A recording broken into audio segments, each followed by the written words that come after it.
먼저 말씀과 함께 75쪽의 본문을 제가 읽겠습니다. 9장에서는 수많은 이스라엘 백성들이 에스라에게 나아와서 그동안 하나님 앞에서 이스라엘 민족이 잘못한 모든 죄를 돌아보고 자복하며 회개합니다. 이 모든 이야기를 듣고서 에스라는 저녁 제사를 드릴 때에 이스라엘 백성을 대표하여 하나님 앞에서 옷을 찢고 무릎을 꿇으며 전심으로 회개의 기도를 드립니다. 아멘. 오늘 본문 에스라 9장 말씀은 먼저 1차 포로로 귀환한 이스라엘 백성들이 이방인들과 통혼하여 하나님 앞에 불순종한 죄, 이 죄에 대한 소식을 에스라가 듣고 회개하는 내용이 기록되어 있습니다. 전체적으로 본문을 두 부분으로 나누어 보면 먼저 1절에서 4절까지의 말씀을 살펴보면 방백들이 에스라를 찾아옵니다. 이 방백들이 이야기하기를 제사장들과 레위 사람들, 고관들 뿐만 아니라 이스라엘 백성들에게 이르기까지 하나님께서 말씀하신 그 명령을 어기고 이방인들과 통혼하였다라고 그 죄를 고백합니다. 에스라가 이 이야기를 듣고서 하나님 앞에서 탄식하며 크게 분노하지요. 그리고 이어지는 5절에서 15절까지는 저녁 제사를 드릴 때에 에스라가 하나님 앞에 머리털과 수염을 다 깎으며 겉옷과 속옷을 다 찢으며 회개하는 내용이 기록이 되어 있습니다. 그러면 오늘 본문을 통해 세 가지 기도의 제목을 함께 나누고 기도하겠습니다.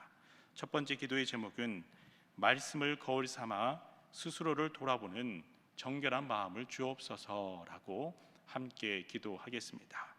말씀을 거울 삼아 스스로를 돌아보는 정결한 마음을 주옵소서라고 함께 기도하겠습니다.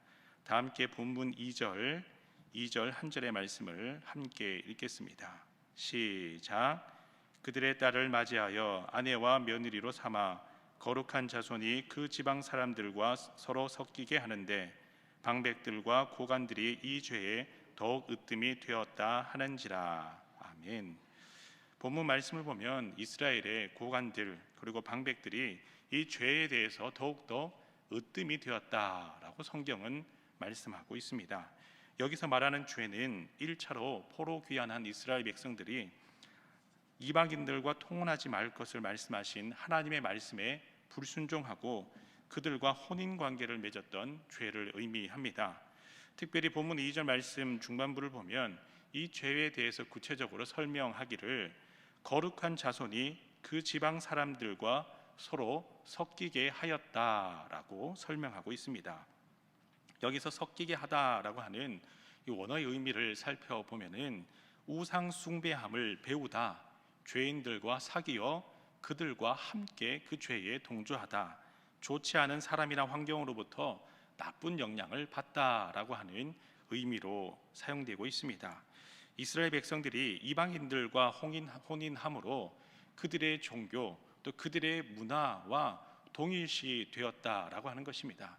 그래서 종교적으로도 하나님만을 숭배하고 찬송하고 예배하는 것이 아니라 그들이 믿던 우상 또한 함께 믿었다라고 하는 것을 의미하는 것이죠. 물론 성경을 보면 룻과 같이 비록 이방인이지만 하나님과 이스라엘 백성들 사이에 그 언약을 이해하고 하나님의 말씀대로 순종하며 살기로 결단한 사람들은 이 거룩한 공동체의 일원이 될 수가 있었습니다. 특별히 이 룻기 1장 16절의 말씀을 살펴보면 당시 모압 여인이었던 룻이 고백하기를 어머니의 백성이 나의 백성이 되고 어머니의 하나님이 나의 하나님이 되심을 고백을 합니다. 그래서 룻이 하나님을 믿고 이 백성들 중에 남기로 결단하였을 때에 성경은 이 룻의 계보를 통하여서 다윗이 그리고 예수님에게까지 이어지기까지 그 계보를 이어주셨다라고 하는 것입니다. 그런데 오늘 본문 말씀에서 이스라엘 백성들이 통혼한 이 이방인들은 하나님을 이해하고 바른 신앙으로 돌이킨 사람이 아니라 여전히 우상을 숭배하던 타락한 모습 그대로 살아가던 모습 그 모습 그대로 이스라엘 백성들과 하나가 되어서 이스라엘 백성들이 하나님을 떠나게 되었던 계기를 만들었던 것이죠. 그리고 이러한 죄의 가장 으뜸이 되었던 사람들이 바로 이스라엘의 지도자들이었다라고 성경은 말씀하고 있습니다. 사실 이스라엘이 멸망당하였던 가장 큰 이유 중 하나가 우상을 숭배하며 하나님을 떠났던 것 아니겠습니까? 그래서 나라를 잃은 슬픔, 오랜 포로 생활이라는 이 큰 심판을 받았음에도 불구하고 여전히 이 동일한 죄를 지었다라고 하는 것은 그만큼 이 죄의 중독성이 무섭고 크다라고 하는 것을 의미합니다. 여러분, 왕들의 역사를 살펴보면 이러한 죄를 부단히 이기고자 노력하였던 왕들 중에서 특별히 우리는 요시야 왕을 주목해 보게 됩니다. 이 요시야 왕을 살펴보면은 성전을 수리할 때에 이 발견하였던 율법책을 펴서 읽고 들으며 그 가운데 기록한 대로 말씀 앞에서 회개하고 성전을 정화하면서 종교 개혁을 단행하였던 왕이 바로 요시야 왕입니다.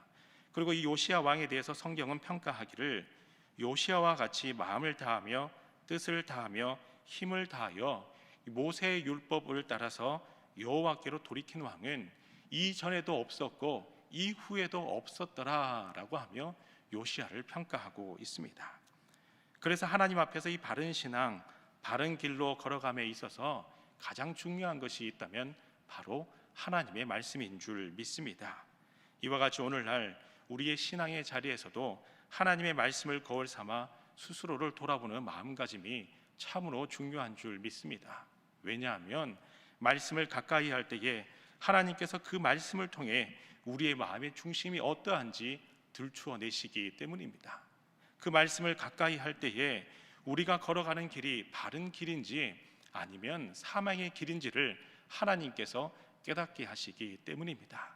말씀을 가까이 할 때에 비록 우리가 걸어가는 길이 좁은 길일지라도 그 길이 주님이 원하시는 길이라면 능히 그 길을 걸어갈 수 있도록 용기와 소망을 말씀을 통해 더하여 주시는 분이 우리 하나님이 되시는 줄 믿습니다.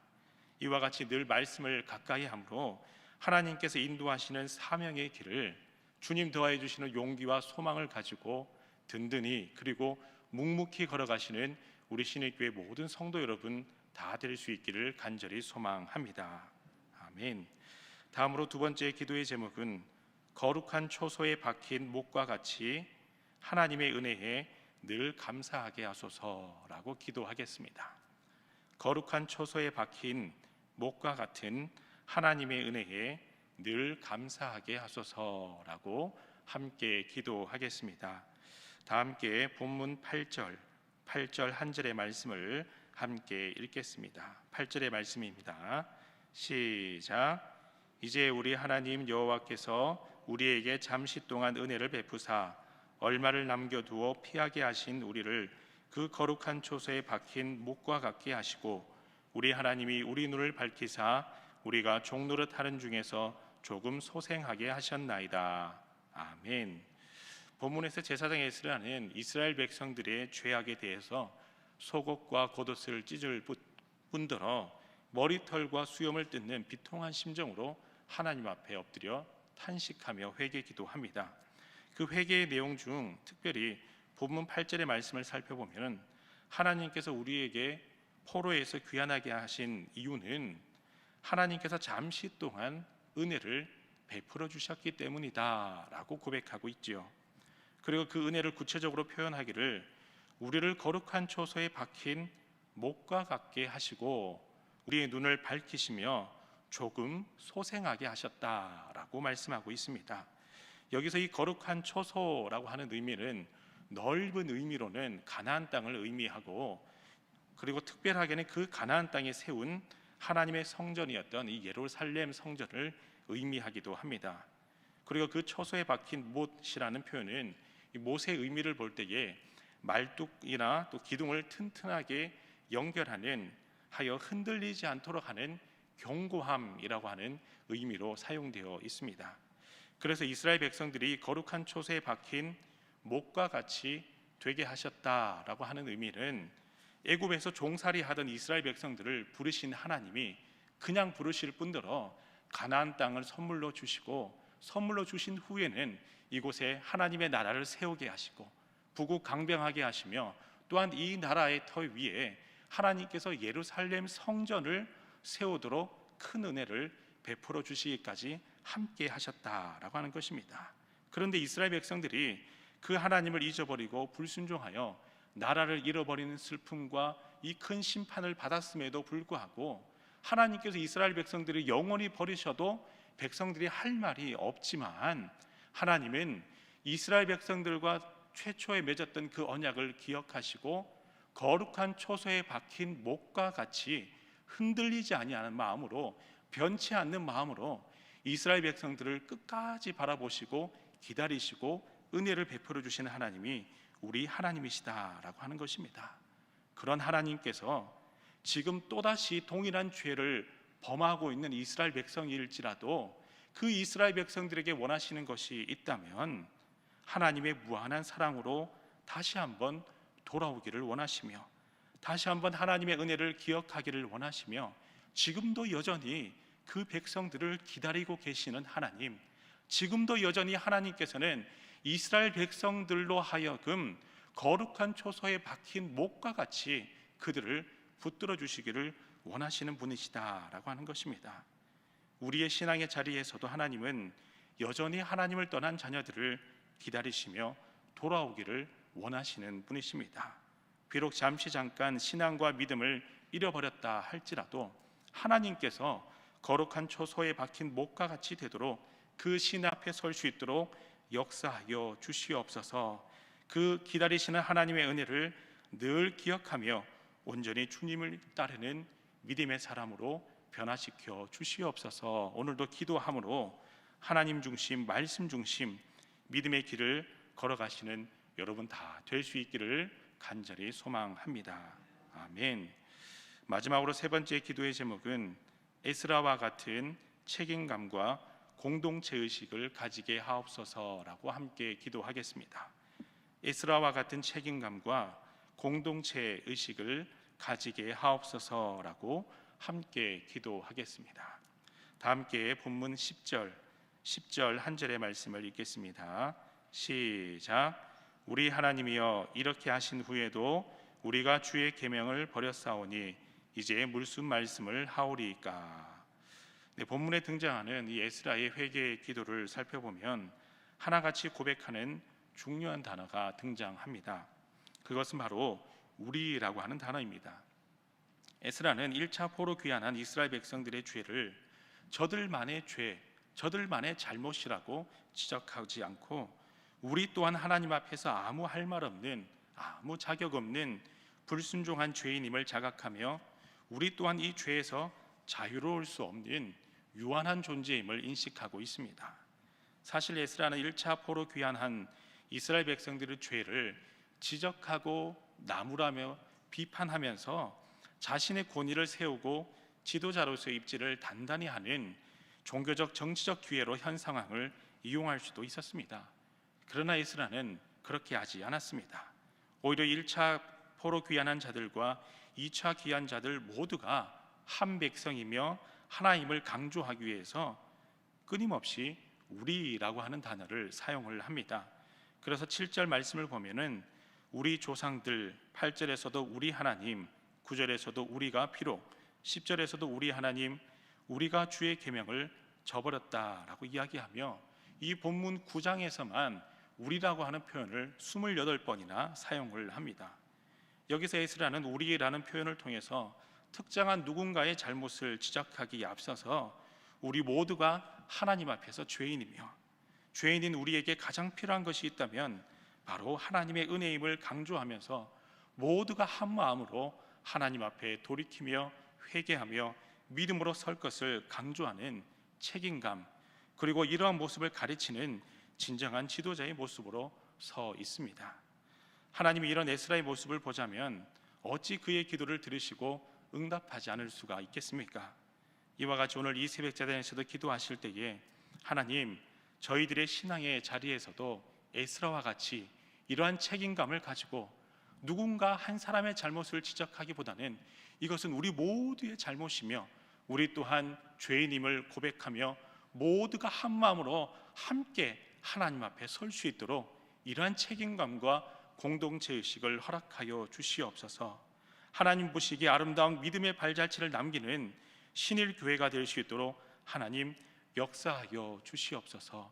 이 새벽 제단에서 기도함으로 하나님께서 기뻐하시는 모습으로, 하나님께서 원하시는 모습으로 한마음 한뜻으로 하나님께 영광이 되는 여러분들과 우리 신일교회 다 될 수 있도록 기도해 주시기를 간절히 소망합니다.